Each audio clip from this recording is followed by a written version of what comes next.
حج کے مہینے میں لوگ جب حج پہ جاتے ہیں تو کیا کرتے ہیں؟ احرام پہنتے ہیں، اور حالت احرام میں کیا کچھ منع ہوتا ہے؟ الحج اشہر معلومات فمن فرض فیہن الحج، یعنی احرام پہن کے فلا رفث ولا فسوق ولا جدال فی الحج، فسوق جدال سختی سے منع۔ جس معاشرے کے اندر جن لوگوں کے درمیان دو چیزیں ختم ہو جائیں، کیا؟ گناہ اور جدال، آپس کا لڑائی جھگڑا، تو وہ معاشرہ کیسا معاشرہ ہوگا؟ اگر کسی گھر کے اندر سے یہ دو چیزیں نکل جائیں، کون سی؟ گناہ کے کام اور لڑائی جھگڑا، تو وہ گھر کیسا گھر بن جائے گا؟ امن والا۔ اسی طرح کسی شہر سے، کسی ملک سے جب یہ دو چیزیں نکل جاتی ہیں تو وہاں پر امن و امان ہو جاتا ہے۔ حج پر بھی اسی کی پریکٹس کروائی گئی۔ پھر حج سے واپس آؤ تو پھر بھی اپنی اس کیفیت کو برقرار رکھو، اس حرمت کا خیال رکھو۔ حرمت پامال ہوتی ہیں دو طرح سے، ایک اللہ کی نافرمانی کر کے اور دوسرے بندوں پر زیادتی کر کے، لڑائی جھگڑا اور فتنہ فساد کریٹ کر کے۔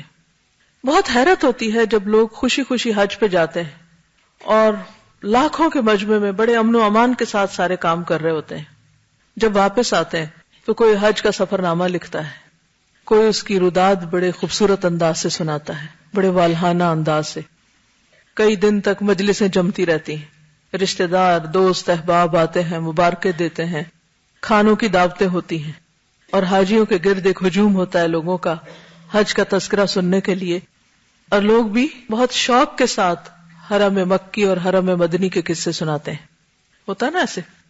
لیکن وہی لوگ اپنے گھروں میں ایک دوسرے کی عزت اور احترام نہیں کرتے، اپنے ملک میں ایک دوسرے کا ادب احترام عزت نہیں کرتے، چھوٹی چھوٹی بات پر دوسروں کے گلے پڑنے کو تیار ہوتے ہیں۔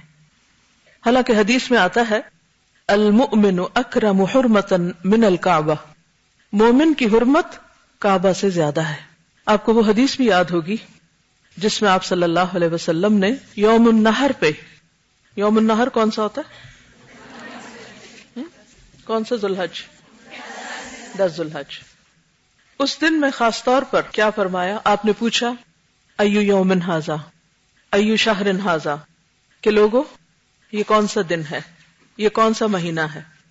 تو لوگوں نے کیا کہا؟ حرمت والا دن اور حرمت والا مہینہ۔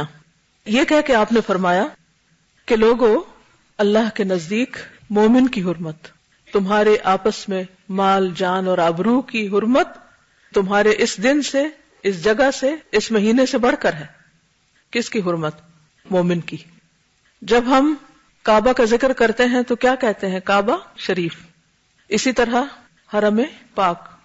لیکن جب کسی مومن کا ذکر کرتے ہیں تو کس انداز میں کرتے ہیں؟